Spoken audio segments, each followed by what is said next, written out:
I get asked this question a lot. Joshua, how do you stay so motivated to learn Spanish? I love to share my answer to this question because I really understand how much of a challenge that this is, because if you have watched any of my other videos, you know for me it has been very challenging to stay motivated during my Spanish learning journey. But now I can't stop learning Spanish every single day. One big thing that has helped me to stay motivated to learn Spanish is having goals. Just like when I initially made the decision to start learning Spanish on my own after college, I had a goal. I wanted to become a fluent Spanish speaker.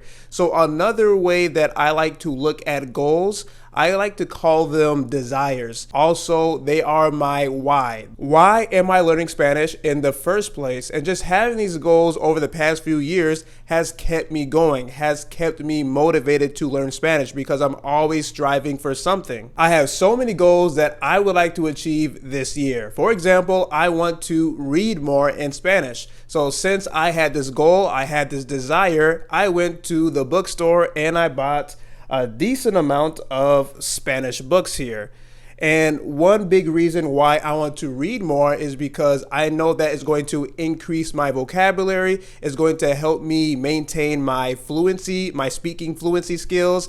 It's also going to help me be able to have better conversations in Spanish, mostly through storytelling. And reading out loud helps me to develop the accents that I'm currently trying to develop. Some other goals that I would like to achieve are developing good language learning habits. I want to increase my knowledge of Hispanic and Latino culture. I want to have more conversations in Spanish. I want to be exposed to more accents from different Spanish-speaking countries. And I want to have longer conversations in Spanish in general. I started to learn French last year, and funny enough, I could actually use my knowledge of Spanish to learn French. So this is another goal of mine and another reason why I need to continue to learn and study Spanish. I actually have more goals than that, but I'm not going to list off every single one because this video would be way too long. Accepting the fact that learning a language is very challenging. Now, this is very important for me to stay motivated because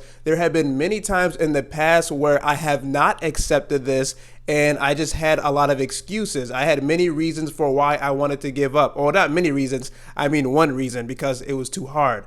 It's too challenging, I can't do it. So having that mentality just destroys any type of motivation that I could possibly have. I mean, every aspect of learning Spanish has been incredibly challenging for me, especially at the beginning. My first Spanish book, that was very difficult for me to actually comprehend. The first time that I started to speak Spanish, and I mean with other Spanish speakers, that was very challenging, especially as an introvert. And then also just trying to improve my pronunciation, that has been a challenge. Trying to develop my accent, not just my neutral one, but also my Dominican accent and my Spanish accent. So all these different things have always been a challenge. And many times, again, when I had that mentality that, oh, it's very challenging, it's too challenging. Once I get to that mentality right there, that is exactly what destroys my motivation, because I'm not accepting the fact that learning language is a challenge. Another really good example of this is the time that I bought this book here, La Sombra del Viento. And I only read probably a few pages. I can't remember the quantity of pages that I read, but I thought it was way too challenging at the time. I thought it was just too difficult and I wasn't going to be able to comprehend the book. And then basically I returned the book very soon after I bought the book. So just having that type of mentality that it is way too challenging just destroys any motivation. And then also it prevents me from actually reaching my goals, because I wanted to read this book, but having that mentality reduced the possibility of me reaching that goal by a lot. Tracking my progress. Now, this is very important for me to stay motivated, because if I look back 2 or 3 years and I see some improvements in my pronunciation, improvements in the amount of vocabulary that I use when I'm speaking Spanish, I know that everything that I'm studying is actually working. I know that I'm actually learning this language. So that really makes me inspired to continue to learn this language. I wish I was doing this from the very start, because I've had many moments during my Spanish learning journey where I have felt like I was not moving forward at all. I was not learning anything. And I can tell you that those moments were extremely stressful, and they decreased my motivation by a lot, because I felt like I was just spinning my wheels. I was not getting anywhere, and that no matter what I studied or how long I was studying for, I just was not going to reach my goals. I was not going to make any progress. So all I had to do was really look back a year, look back 2 years, or even a few months, and just look at my progress, and that would have made me feel a lot better. It would have increased my motivation by a lot. In 2020, I mostly communicated with Spanish speakers through a language exchange application called HelloTalk, and I was mostly just texting them, but I had very few calls.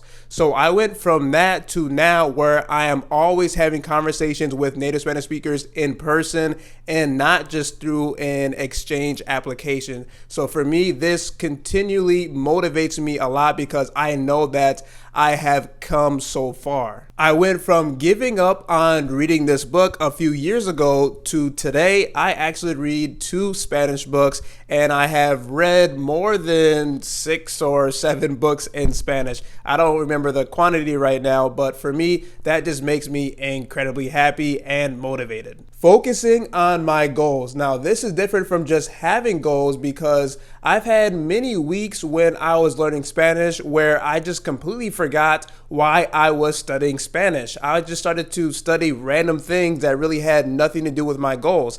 And that's because I was not thinking about them at all. I did not have them in front of me. So now what I do is I make sure that my goals are always right in front of me, whether they are on my computer or sometimes, right now I do have some weekly goals and some monthly goals that I want to achieve on my refrigerator. So every single day when I go into my kitchen, I can see my goals right away. Then I can remember, oh, that is why I am learning Spanish, or that is what I need to focus on today or this week. I am quite the unorganized language learner, but it has gotten a lot better over the past few years. And maybe you don't believe me, but look, I literally used to put everything on little note sheets like this.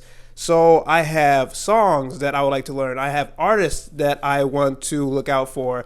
I have my June Spanish goals here. I have my March Spanish goals and my yearly Spanish goals. So I used to keep all this on paper, and I was very unorganized. This made me very confused on what I should be working on, because I had all these goals, right? But I didn't have really good structure. So sometimes I was just bouncing from one goal to the next when I should have just been focusing on one goal. So one thing that has helped me out a lot is keeping a study schedule. So instead of just having all these different goals spread out all over my home on these different little note sheets, I would put these on a nice little calendar that would make things a lot more organized and easier for me to see what I should be focusing on every single week. I don't know about you, but when I'm unorganized and I'm not sure what I should be working on at this very moment, I am not very motivated to do anything. Also, I had to learn the hard way that I should not be keeping everything in my head, because sometimes instead of just writing things down on all these different small sheets of paper, I would try to remember everything.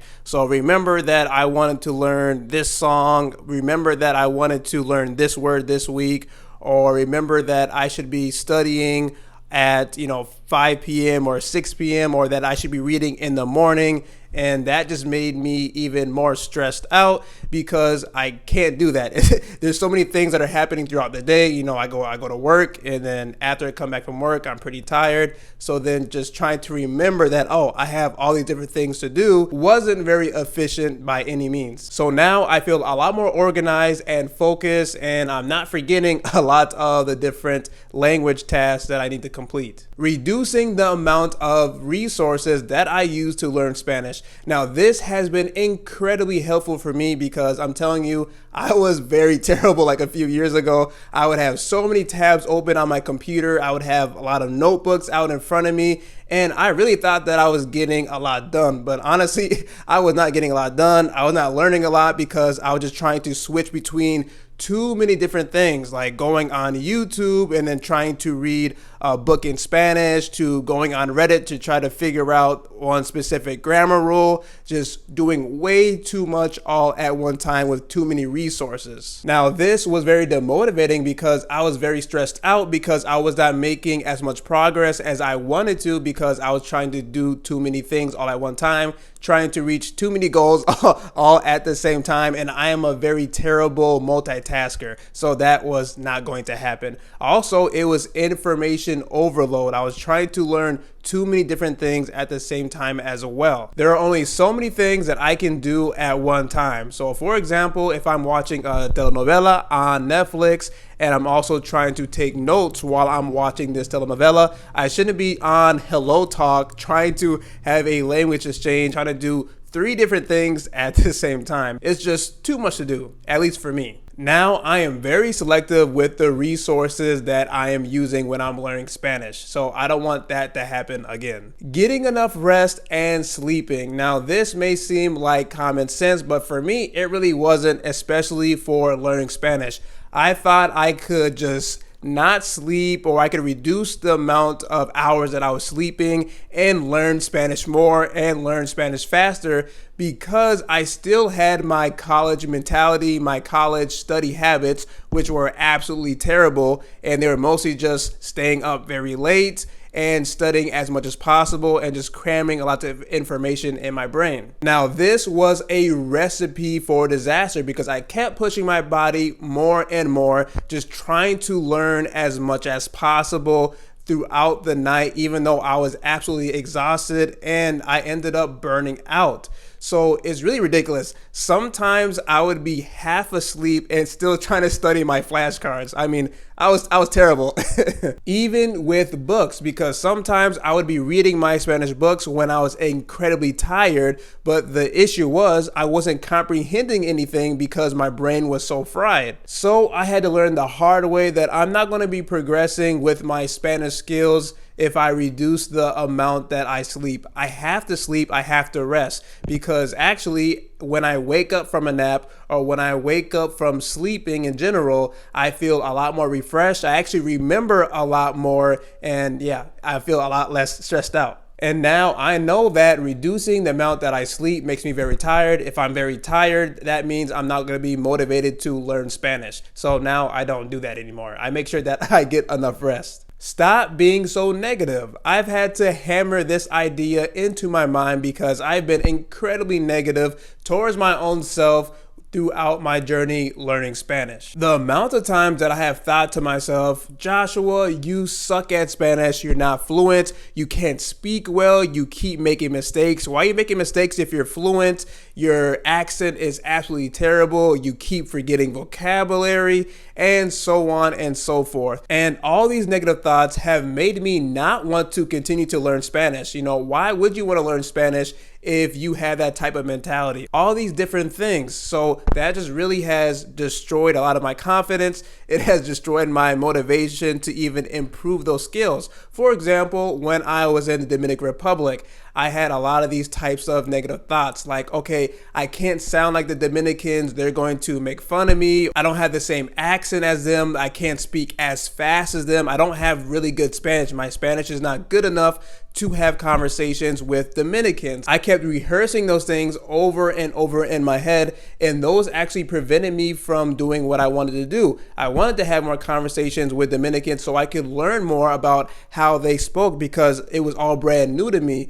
But since I had those thoughts, that just destroyed many opportunities for me to go up and ask questions and just meet new people. Not being so negative and being more positive has increased my motivation a lot, and especially when it comes to improving areas or skills where I may be weak in. Before, I would shy away from those things because I would feel very embarrassed, and I would just not have that motivation because I thought that I sucked and I thought that I couldn't improve those skills.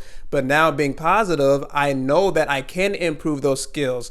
So also this leads me to another way that I stay motivated is by controlling my emotions. So there's this balance of staying positive, but also just making sure that I'm very mindful of how I am feeling, because as humans, we feel a lot of things, right? We always have different emotions that we're dealing with. And as you can tell, just because I'm a language learner now doesn't mean my emotions just go out the door. So I'm always thinking about how I'm feeling. So again, if I'm feeling very sad, maybe, then that could reduce my motivation a lot as well. So I make sure that I stay positive in those moments where I'm maybe feeling a little bit sad or whatever the case may be. So that's something for me. I know that has been a challenge trying to control my emotions, especially when I was trying to improve my speaking skills, because I always felt very nervous, especially, of course, again, me being an introvert. I was never going out of my way to have conversations with people in my native language like that.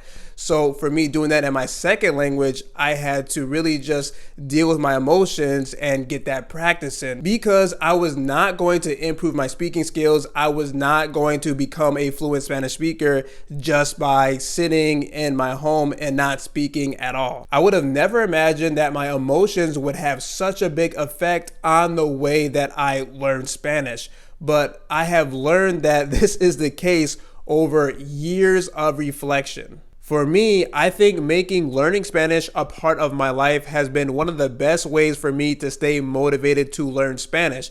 And now this is not something really I was trying to do or something I was trying to achieve, but it just happened over time. What I mean by this is everything that I do throughout the day in some shape or form really is related to me learning Spanish. So I'm always listening to music in Spanish. I'm speaking to Spanish speakers. I use my second language, Spanish, to speak as much as possible. It's almost getting to the point where I speak Spanish as much as I do English sometimes or some days. So for me, there is no separation between just studying Spanish and then just my regular life. But I'm always doing something in Spanish. I think in Spanish, I talk to myself in Spanish, I watch the news in Spanish, I listen to the radio in Spanish. I always have Spanish constantly going on around me. I'm always improving something by doing those things. I'm improving my listening comprehension. I'm improving my accent. I'm improving my speaking fluency skills in general. So for me, that I would say is how I've been able to stay motivated, because now I don't have to think about learning Spanish. I don't have to think about studying Spanish. It's just something that I do. It's a very normal thing. It's not strange. It's not something I'll just do sometimes, but I do it all the time. Of course, not everything is perfect and I still need motivation, but I would say the amount that I need is just a lot less in comparison to a few years ago where I really had to push myself to get into Spanish mode. But of course, sometimes I still have those feelings where, you know what, I don't really want to read 10 pages right now. I don't want to think in Spanish at this moment. I don't want to speak to myself in Spanish. You know, maybe right now I don't want to go up to that Spanish speaker and have a conversation. But the amount of days where I think that, okay, I do not want to study Spanish, I do not want to learn Spanish at all today, those days are very, very minimum. I don't even remember the last time I thought that. Speaking of having conversations in Spanish, if you didn't know, I have a Spanish conversation blueprint that is free, and you can receive this by going to the link in the description box of this video and subscribing to my email list. And I have 5 tips that are really going to help you have better conversations in Spanish. Thank you very much for watching this video y hasta luego.